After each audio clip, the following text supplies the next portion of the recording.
অনুভব করুন অন্তরের গভীর থেকে ধ্বনিত প্রতিধ্বনিত হচ্ছে, আমার ত্যাগ, আমার স্মরণ, আমার মেধা, আমার মনন, আমার কলম, আমার বচন, আমার শক্তি, আমার ধন, আমার জীবন, আমার মরণ, আমার সব কিছুই মহাবিশ্বের প্রতিপালক।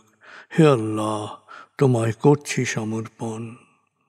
অনন্ত অসীম দয়াময় প্রভু, তুমি নিরঞ্জন, তোমার রহমতের ছায়ায় আমায় রাখো প্রতিক্ষণ। তোমার রহমতের ছায়ায় আমায় রাখো প্রতিক্ষণ। তোমার রহমতের ছায়ায় আমায় রাখো প্রতিক্ষণ।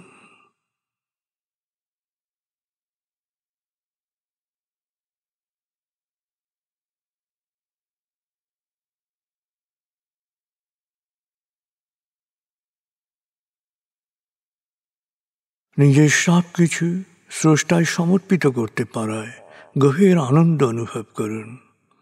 আর যুগে যুগে কালে কালে সকল জনপদে যারা সত্যের বাণী, সমর্পণের বাণী প্রচার করেছেন, সকল আসক্তি, অবিদ্যা, জাহেলিয়ত, শোষণ ও বঞ্চনা থেকে মানুষকে মুক্ত করার জন্যে অক্লান্ত পরিশ্রম করেছেন, আত্মত্যাগ করেছেন, তাদের প্রতি গভীর কৃতজ্ঞতা প্রকাশ করুন।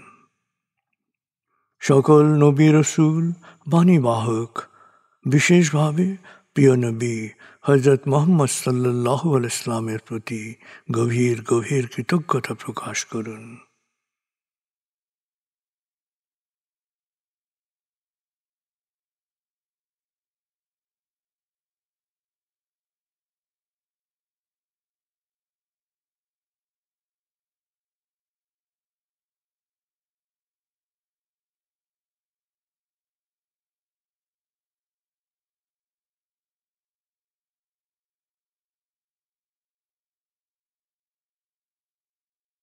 এবার নিজের জীবনের ধাপগুলোকে খেয়াল করুন। জীবনের প্রতিটি ধাপে যাদের কাছ থেকে উপকৃত হয়েছেন তাদের কথা এক এক করে মনে করুন, তাদের প্রতি গভীর কৃতজ্ঞতা প্রকাশ করুন।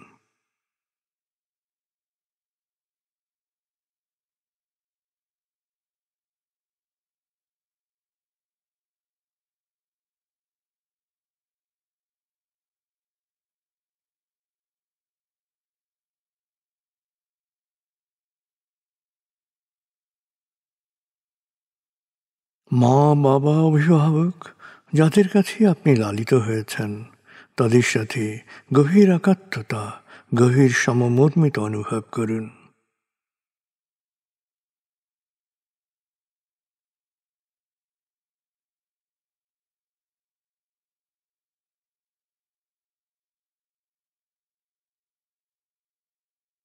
তারা কোনো রোগ ব্যাধি বা বয়সজনিত অক্ষমতায় আক্রান্ত হয়ে থাকলে তারা শৈশবে যে মমতায় আপনাকে লালন করেছেন একই মমতায় তাকে লালন করুন।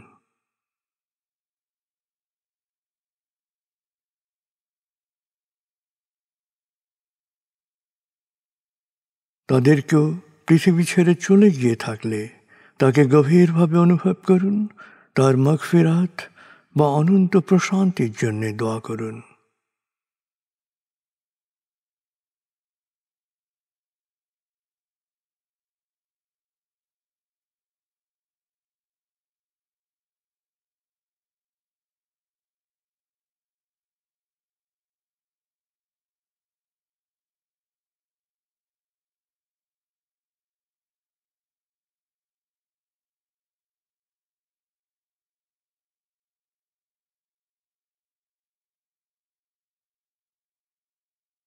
স্বামী, স্ত্রী, ভাই, বোন, ছেলে, মেয়ে, আত্মীয় স্বজন, প্রতিবেশী এবং আত্মার আত্মীয় যারই যে কোনো শারীরিক মানসিক কষ্ট থাকুক, দুঃখ থাকুক, যন্ত্রণা থাকুক, এক এক করে তাদের দুঃখ, কষ্ট, যন্ত্রণা, অশান্তি খেয়াল করুন।